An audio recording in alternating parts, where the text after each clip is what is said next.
राहुल पांडे पुनः एक नए वीडियो के साथ आपके सामने उपस्थित हूँ। इसके पहले मैंने 2-3 वीडियो अपलोड किए हैं, उम्मीद करता हूँ कि आपको पसंद आया होगा। और मैंने पहले भी आपसे एक निवेदन किया था जो फ्री का निवेदन है, आपका इसमें कोई खर्च नहीं आ रहा है। थोड़ा सा उसको लाइक कर दें, सब्सक्राइब कर दें, अपने इष्ट मित्रों के पास शेयर कर दें। और आपका कोई सुझाव हो, शिकायत हो, मुझे मार्गदर्शन देना चाहते हो या मुझसे कुछ विशेष जानना चाहते हो तो ज़रूर कमेंट करें। मैं एक वीडियो बनाने का कोशिश करूंगा और आने वाले समय में मैं बहुत ही अच्छा लगभग यूपीएससी एग्जाम्स तक का वीडियो आपको प्रोवाइड करूंगा, ये वादा रहा आपसे। इसलिए मैं ज़रूर कहना चाहूँगा पुनः आपसे कि ज़रूर सब्सक्राइब करें चैनल को। फिलहाल अभी मैट्रिक, इंटर, बीए का एग्ज़ाम हो रहा है, बहुत सारे राज्यों में हो रहा है। और बहुत एक समस्या है कि सर गेस में क्या पढ़ा जाए। तो पहले मैंने बताया था कि आप 2 साल पहले का 2-3 साल कंटिन्यू का अगर क्वेश्चन बना लेते हैं, क्वेश्चन बैंक खरीदिए और क्वेश्चन को बनाइए तो काफी सहायता मिलेगी आपको। दूसरा एक समस्या ये था कि ऐसे किन, एक विद्यार्थी का कमेंट आया था कि सर ऐसे किन चीजों पे आएगा या आ सकता है। तो ऐसे कुछ ऐसे बात बिंदुओं पर पूछा जाता है जहां हम आपसे बेसिक जानकारी की उम्मीद करते हैं। जैसे आप ग्लोबल वार्मिंग के बारे में क्या जानते हैं, ये तो बेसिक जानकारी है। भूकंप के बारे में आप क्या जानते हैं, आप सुनामी के बारे में क्या जानते हैं, आप आतंकवाद के बारे में क्या जानते हैं, जो मौलिक रूप से हमेशा है या हमेशा रहता है। बहुत सारी समस्याएं हैं जो हमारे साथ जुड़ी रहती हैं। तो इन सब चीजों पे कैसे पूछा जा सकता है। दूसरा ये पूछा जा सकता है जो ज्वलंत हो, जो एकदम बर्निंग इश्यूज हो, जैसे कि अभी कोविड-19 है, अनएम्प्लॉयमेंट है वो हमेशा रहा है, पॉपुलेशन है। तो हिंदी की परीक्षा हो या अंग्रेजी की या किसी अन्य भाषाओं की हो, इन सब मुद्दों के इर्द गिर्द ही कुछ चीज पूछे जाते हैं। मैं 2-4 बिंदुओं को नोट किया हूँ और लिख रहा हूँ। आप अपने तैयारी में अगर इनको शामिल करेंगे तो मेरा ख्याल है कि कोई ना कोई बात आपको जरूर काम लायक मिल जाएगी। पहले देखते हैं कि ऐसे किन किन चीजों से आ सकता है। बिहार वाले लोग खास तौर पे ध्यान देंगे कि इलेक्शन आने वाला है 2021 में। तो इलेक्शन का एक चुनाव, लोकतंत्र है, लोकतांत्रिक देश है हमारा और लोकतंत्र हमारा बहुत मजबूत है, दुनिया का सबसे बड़ा लोकतंत्र है। तो लोकतंत्र पे भी ऐसे आ सकता है या चुनाव पे भी ऐसे आ सकता है। दोनों में काफी समानताएं मिलेंगी आपको, आप तैयारी में इसको शामिल करें। अगला है कोविड-19, ये नेचुरल डिजास्टर है, प्राकृतिक आपदा। या ऐसे भी पूछा जा सकता है कि प्राकृतिक आपदा कितने प्रकार का होता है, विपदाएं कितनी प्रकार की होती है, कैसे आप प्रभावित हो सकते हैं, आप लिखिए उसके बारे में। अनएम्प्लॉयमेंट, बेरोजगारी, ये बहुत बड़ा इशू है, ये हमेशा से ये हमारे बीच में रहा ही है। तो अनएम्प्लॉयमेंट जब जब भी ये आता है तो इसके साथ में एक और चीज जुड़ा होता है हमेशा, पॉपुलेशन।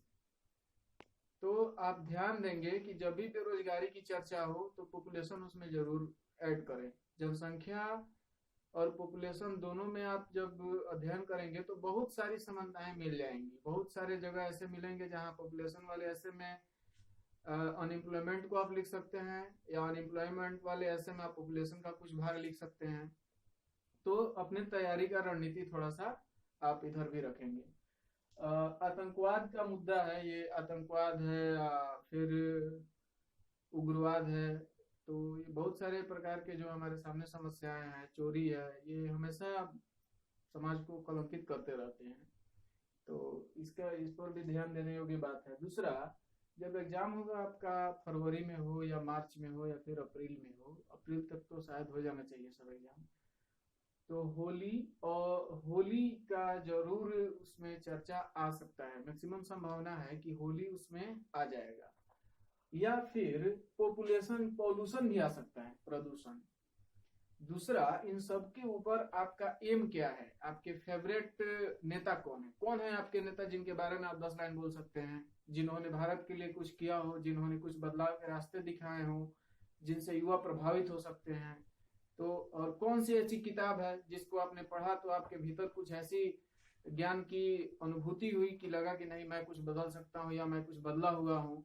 तो इन सब बातों पे भी आप ध्यान देंगे। फिलहाल ऐसे जब भी लिखते हैं तो उसमें आप ऐसे के बारे में कब, कहाँ, क्यों, कैसे, वो कहाँ पाया जाता है या पाई जाती है, वह या कैसे उत्पन्न होता है, कोई भी चीज हो, वो कितना असर करता है, उसका असर कितना लाभदायक है या कितना हानिकारक है, उसका क्या प्रभाव हो सकता है, इन सब बातों को थोड़ा सा आप अपने लिखावट में शामिल करेंगे। शब्दों के चयन को बदलिए। जैसे मैं बोलूं कि यह फूल बहुत महक रहा है, या फिर ऐसे कहूं कि यह फूल बहुत खुशबूदार है, तो दोनों बातों में खुशबूदार कहने में थोड़ी सी लचक आ गई। तो थोड़ा सा अपने शब्दों के संयोजन में जो आप बदलाव करेंगे वो कहीं ना कहीं जांच करने वाले व्यक्ति के मन में अपना छाप जरूर बनाएगा। तो शब्दों का थोड़ा सा बदलना है, उनकी क्वालिटी को और बेहतर बनाना है, शब्दों में वेरिएशन लाना है। दूसरा बात कि ऐसे जब भी लिखें तो आप अपने मन की आवाज को लिखें, आप अपनी भाषा में लिखें। मैं एक बार पहले भी बताया था आपको एक वीडियो में कि ऐसे जब आप या कोई भी चीज जब आप अपनी भाषा में लिखेंगे तो एग्जामिनर ये जानना चाहता है कि इस प्रश्न पर इस व्यक्ति का क्या राय है। तो अपनी भाषा में लिखने के क्रम में उसमें कब, क्योंकि, जैसे, लेकिन, इसलिए, अतः, ऐसे शब्दों का बार बार आना रहता है, जिससे कि देखते ही पता लग जाता है कि शायद विद्यार्थी ने काफी मेहनत किया है और अपनी बातों से हमें अवगत करा रहे हैं। तो इस पर आपको ध्यान देना है। अब जैसे मान लीजिए कि मुझे गाय पे लिखना है, तो मैं सोचूंगा कि गाय कहाँ मिलती है, गाय क्या खाती है, गाय कहाँ रहती है, गाय से हमें क्या लाभ है, मेरे जीवन पर गाय का क्या प्रभाव है, गाय को हमें कैसे रखना चाहिए। निष्कर्ष में पूरे ऊपर वाले अंश में मैंने जितना लिखा है, निष्कर्ष में उसमें 4 या 5 लाइन आप अगर जोड़ के लिख सकते हैं कि ऊपर वाले उपरोक्त कथन के अलावा हम यह कह सकते हैं कि गाय का हमारे जीवन में बहुत ही महत्वपूर्ण स्थान है, इससे हमें मातृत्व की भावना का बोध होता है, या बहुत सारी बातें लिखी जा सकती हैं। तो प्रत्येक ऐसे के लास्ट में निष्कर्ष जरूर लिखें, या आप जब भी लिख रहे हैं तो कुछ डाटा मिल जाता है आपको। जैसे बहुत सारे अभी लेटेस्ट डाटा है, सबसे अधिक कोविड-19 से लोग कहाँ मरे, सबसे अधिक बेरोजगारी किस देश में है, भारत में सबसे अधिक बेरोजगारी किस राज्य में, बहुत सारे डाटा आपको इजिली मिल जाते हैं, आपके गेस में छपे होंगे।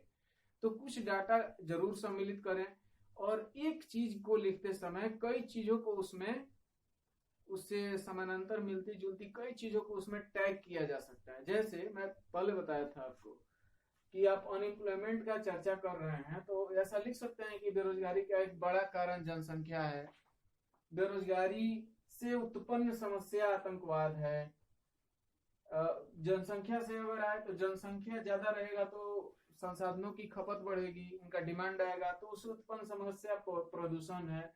तो इस तरह से एक कोई बिंदु है तो उससे आप अपने बुद्धिमत्ता, अपने विवेक के अनुसार कई बिंदुओं को मिलाकर उसको समायोजित कर सकते हैं। इससे थोड़ा थोड़ा सब में पढ़े रहेंगे अगर, तो आप जब लिखेंगे तो एक काफी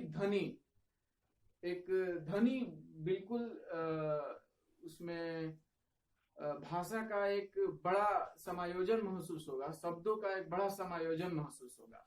तो आपको इस पर थोड़ा सा ध्यान देना चाहिए।